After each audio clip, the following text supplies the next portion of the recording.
Hi, this is Gabe Newell, and welcome to the Lost Coast. In this tour, we're going to be talking about a new graphics technology we've been developing called High Dynamic Range, or HDR. We'll also be giving you some insight into the design and production challenges we faced during the construction of the Lost Coast. First, a quick explanation of the commentary system. To listen to a commentary node, put your crosshair over the floating commentary symbol and press your Use key. To stop the commentary, put your crosshair over the rotating node and press your Use key again. Some commentary nodes may take control of the game for the purpose of showing something to you. In these cases, simply pressing your Use key will stop the commentary. When the art team started to think about a location that would demonstrate the power of HDR, a beach was one of the first choices we made. The visual relationship between the sky, the water, and the rocks is something we could not achieve without HDR. In order for high dynamic range to correctly simulate the light's interaction with the surfaces around you, like these wet rocks, we needed more precise information about the surfaces than we've had in the past. And now going forward, we're modeling textures in 3D packages to ensure that the physical information encoded in the texture allows HDR to correctly bounce light off the surface. We also designed the colors and values of each surface to ensure they will be correct across all exposure levels. With conventional rendering, seen here on the left, if something on the screen is 20% reflective, like the wet sand, then the maximum reflected brightness could only be 20% of the maximum brightness of your monitor. HDR's more accurate simulation of light ensures that the sun's reflection on this wet sand appears as it would in the real world, which could potentially use 100% of the maximum monitor brightness. HDR uses bloom to simulate light that is beyond 100% of a monitor's maximum brightness.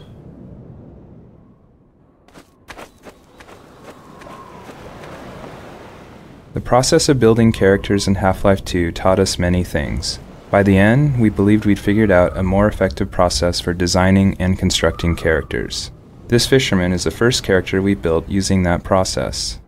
Design-wise, the fisherman was focused on showcasing HDR and the way light falls on human skin. The highlights on his forehead and nose are good examples of specularity on human skin. You can see how the wrinkles on his cheeks and around his eyes are an example of how we can use normal maps to add depth. Production-wise, the fisherman was built using a similar process to the rocks you saw on the beach. We model the 3D character at a very high detail, then extract much of the physical information and store it in the textures. Hey! You there? Wait a minute now, aren't you? You are. You're that scientist chap, Friedman, Fishman, am I right? You must be here to take on the Combine. Not sure what one man can do, but no other reason to visit St. Olga at a time like this. I'll take you to where they made their base, or as far as I can, at any rate. Water presents us with a lot of rendering challenges. In fact, we have to render the scene 3 times. Once for the refraction of what's under the water, once for the reflection of everything above the water, and once from the player's view. You can see the reflection and refraction scenes in the 2 small windows on screen. In the refraction, we calculate per pixel how much water you're looking through to do a volumetric underwater fog to simulate particulate matter. For our full HDR solution, we had to go through the entire engine and modify every bit of code that calculated light and color. For example, these water reflection and refraction renderings had to be improved to support the full range of contrast values.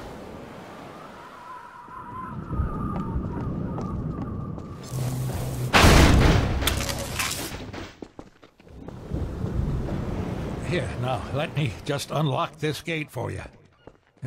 Got the key right here. There we go. Get along now, laddie.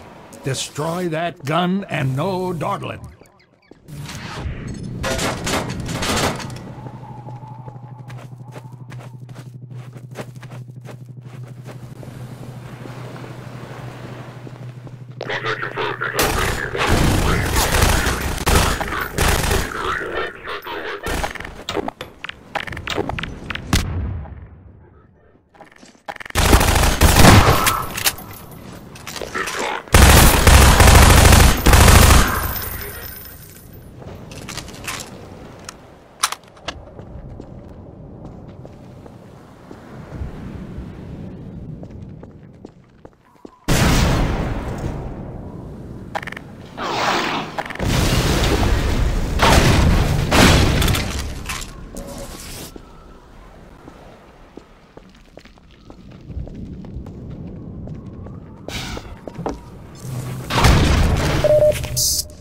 The area you're currently entering is called the Cliffside Arena. We were particularly happy with the vertical cliffside in Half-Life 1, and regretted that we didn't iterate further on that concept in Half-Life 2. Vertical space allows us to force the player to deal with threats from above and below. We find that players focus their view on the direction they're travelling, so by using a cliffside and having the player ascend it, we ensure that the player will look up and be prepared for enemies. If the player's path was to move past the bottom of the cliffside, it would be unlikely he would notice soldiers rappelling down from above. And dying from unknown threats never feels fair and certainly isn't fun.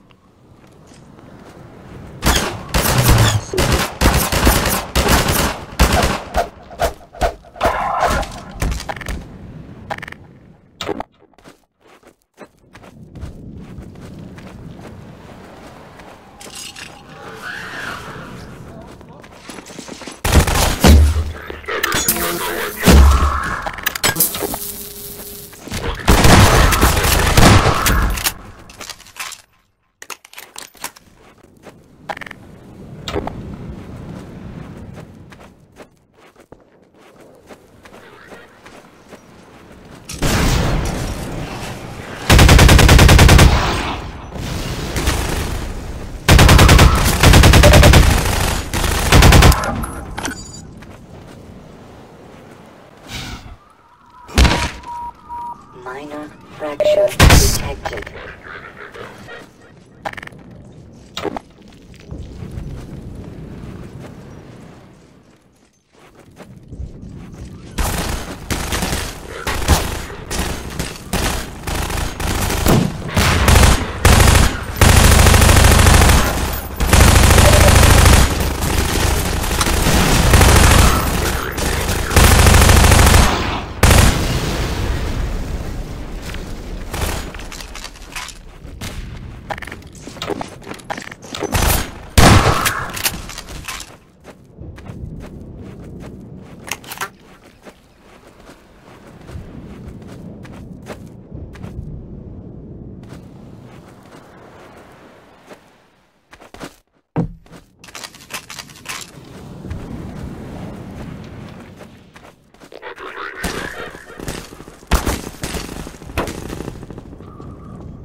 One of the features of our HDR solution is dynamic tone mapping.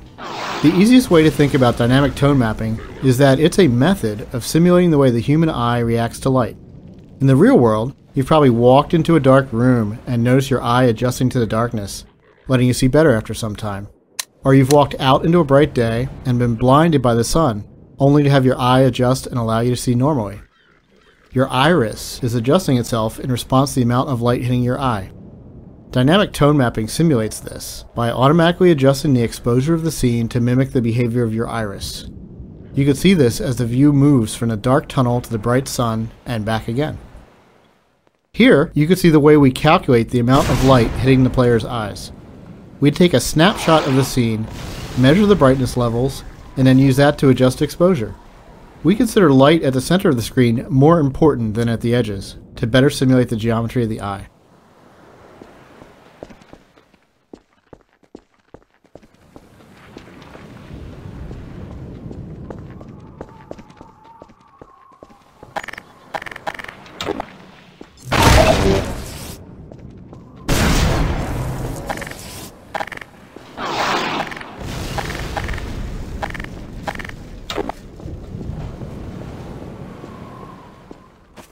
The courtyard in front of you is a space we call an arena. Arenas are built to hold the player for a period of time and usually contain combat or some other challenge. They often have multiple entry points for enemies, along with a gate of some kind to prevent the player moving on until the challenge has been completed. In this case, the arena is free of enemies until the player solves a puzzle and triggers an alarm. This is a method that allows the player to explore the arena and get a sense of its space before being forced to fight in it. It adds a sense of uneasiness to the player, who's expecting to be attacked now that they've reached the goal set for them at the start of the map. The break in the action here is also a crucial part of the level's pacing. It allows the player to recover and explore the world a little after being attacked on the way up the cliffside.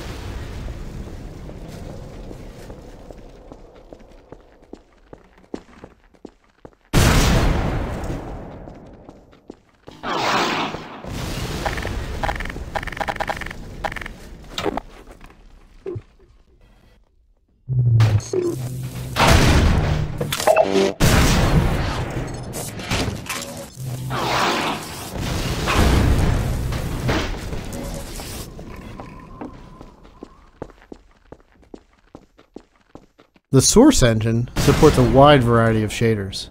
The refraction shader on the window here requires us to copy the scene to a texture, refract it, and then apply it to the window surface.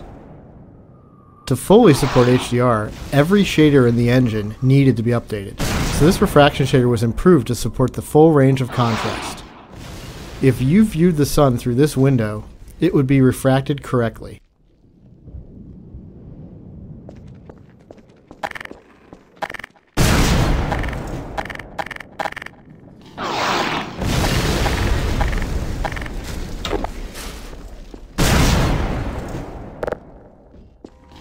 We wanted to transition from a bright, wide-open space into a tighter, closed one to showcase HDR's dynamic tone mapping. We also like to focus on contrasting elements in our settings, like ancient human architecture and futuristic combine technology. A monastery fit these requirements perfectly. Monasteries are generally isolated, unlit, and built ages ago. They provide a great backdrop for the contrasting combine technology. When we build fictional settings, we try to ground them by basing them off a real-world location. We use this location as a design constraint that forces a logical consistency behind the art choices. Churches are great dramatic spaces. They're often lit naturally with extremes of darkness and brightness, which makes them a great showcase for HDR. Gothic churches are the sober monochromatic spaces that you've seen in almost every horror movie or game. Byzantine churches, on the other hand, are very colorful and have a large variety of materials. We wanted that color and material variety to show off our HDR reflections.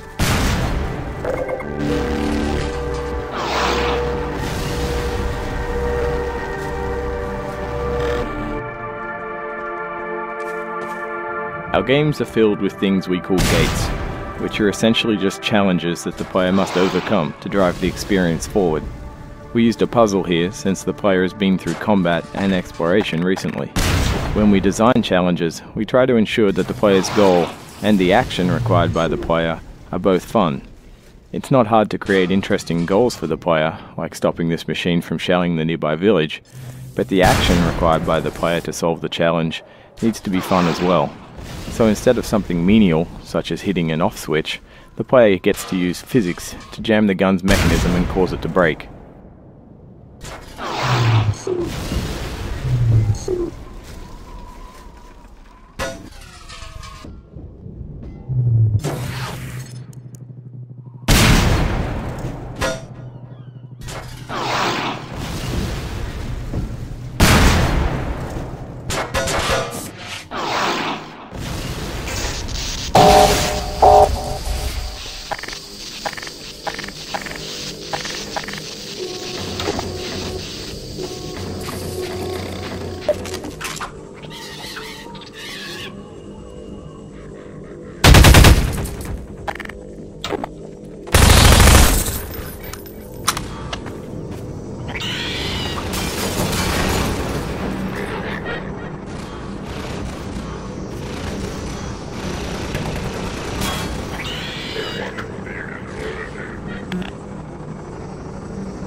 This marks the end of the Lost Coast tour.